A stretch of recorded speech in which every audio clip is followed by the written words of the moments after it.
বাংলাদেশের আকাশে যতদিন লাল সবুজের পতাকা উড্ডীন থাকবে, ততদিনই প্রশ্নহীনভাবে একজনের নাম গর্বের সাথে উচ্চারিত হবে, জিয়াউর রহমান।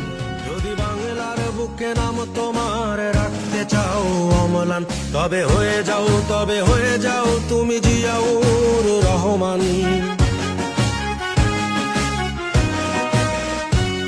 যদি বাংলার বুকে নাম তোমার রাখতে চাও অম্লান, তবে হয়ে যাও তুমি জিয়াউর রহমান।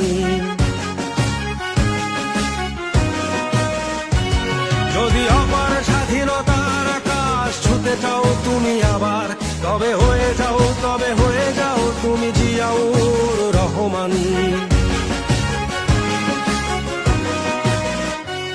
যদি বাংলার বুকে নাম তোমার রাখতে চাও অম্লান, তবে হয়ে যাও